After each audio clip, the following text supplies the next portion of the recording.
शिक्षक संघाचं आंदोलन सुरू आहे आणि ज्यामध्ये एका महिला आंदोलकाला भोवळ आलेली आहे।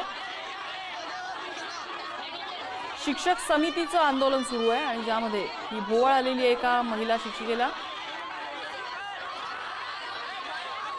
त्यामुळे इथे आंदोलक चांगलेच आक्रमक झालेले आहेत। सरकारकडून आंदोलनाची दखल घ्यावी अशी मागणी लावून धरली जाते।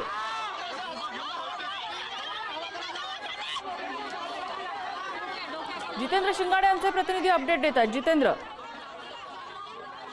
शालार्थ जो आयडी घोटाळा नागपूर विभागात समोर आलेला होता, त्यानंतर नागपूर विभागात अनेकांना शालेय शिक्षण विभागाने त्यांना बडतर्फही केलेलं होतं आणि त्याचबरोबर पोलिसांनी अटकही केली होती, ज्यामध्ये शिक्षण आयुक्तांसह शिक्षण उपायुक्तांसह अनेक क्लार्क आणि जे मुख्याध्यापक आहेत किंवा संस्था चालक आहेत त्यांचाही समावेश होता। मात्र या घोटाळ्यामुळे जे संशयित शिक्षक आहेत, जवळपास 632 शिक्षक आहेत, ते 650 वर शिक्षक, आणि त्यांचाही पगार जो आहे तो थांबवून ठेवलेला आहे। गेल्या 10 महिन्यांपासून या शिक्षकांना पगार नाही आणि त्यामुळे जी आर्थिक स्थिती आहे ती त्यांची पूर्णपणे कोलमडलेली आहे आणि त्या विरोधातच जे आहेत आम्हाला पगार द्यावा, कारण आम्ही लागलेलो आहोत, चौकशी करत राहावी। नंतर त्या अनुषंगाने गेल्या 6 दिवसांपासून इथे अन्नत्याग आंदोलन सुरू आहे, धरणे आंदोलन सुरू आहे आणि आता उद्या आंदोलन संपते। मात्र यांच्या मागणीवर अजूनपर्यंत कुठलाही निर्णय नाही झालेला आहे।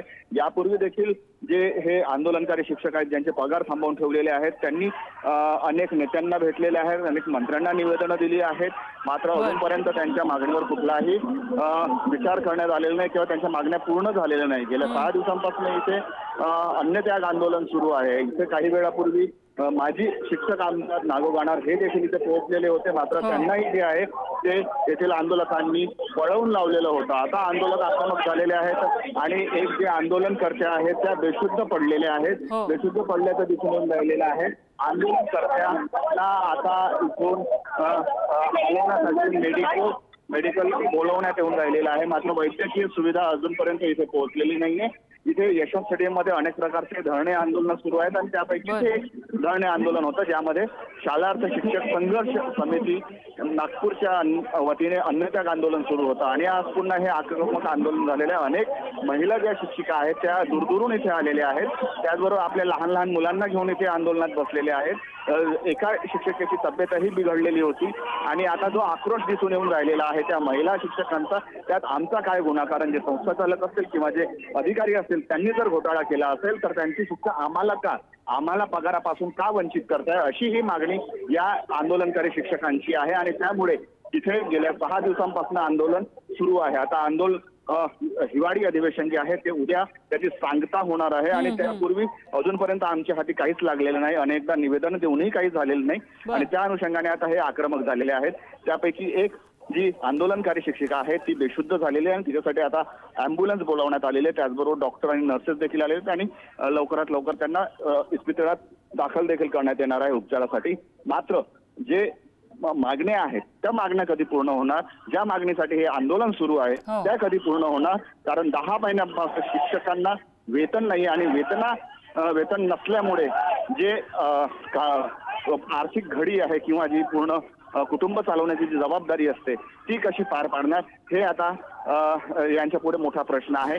अनेक महिला शिक्षिका ज्या आहेत त्यांच्या डोळ्यातून अश्रू देखील बाहेर येऊन राहिलेले आहेत, मात्र न्याय कधी मिळेल, न्याय करून देणार सरकार इथे आहे, सरकारपर्यंत आम्हाला पोहोचू दिलेलं जात नाही, आमच्या मागण्यांवर कधी विचार करणार, हाच प्रश्न या आंदोलनाच्या माध्यमातून शिक्षक विचारतायत। आंदोलनकारी हे शिक्षक आहेत ज्यांना 10 महिन्यांपासून पगार झालेला नाही आणि त्यामुळे आता हे आक्रमक झालेले आहेत। त्यापैकी आता जी महिला एक शिक्षिका बेशुद्ध झालेली होती आंदोलनादरम्यान, त्यांना आता अँब्युलन्स मधून रुग्णालयात पोहोचवण्यात येत आहे। तरी आता हे आंदोलन कुठपर्यंत जाणार, कारण उद्याचा शेवटचा दिवस आहे, त्यानंतर काय करणार असाही प्रश्न आता या आंदोलकांपुढे आहे। त्यामुळे आमच्या मागण्यांवर विचार करा, आमचा पगार सुरू करा, आश्वासन दिलेलं आहे।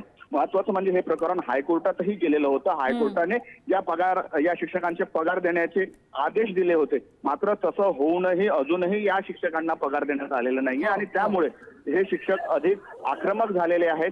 त्याचबरोबर हतबल देखील झाल्याचं आपल्याला दिसून येऊन राहिलेलं आहे आणि जितेंद्र हे दिसतच आहे किती हतबलता आहे ते। अन्नत्याग करून सुद्धा इतके दिवसांपासून कोणीही दखल घेत नाही। शेवटी इथे एक जण ज्यावेळेला एक आंदोलक बेशुद्ध पडतो त्यानंतर सगळी धावाधाव सुरू होते, मात्र तरी सुद्धा ही दखल घेतली जाणार का?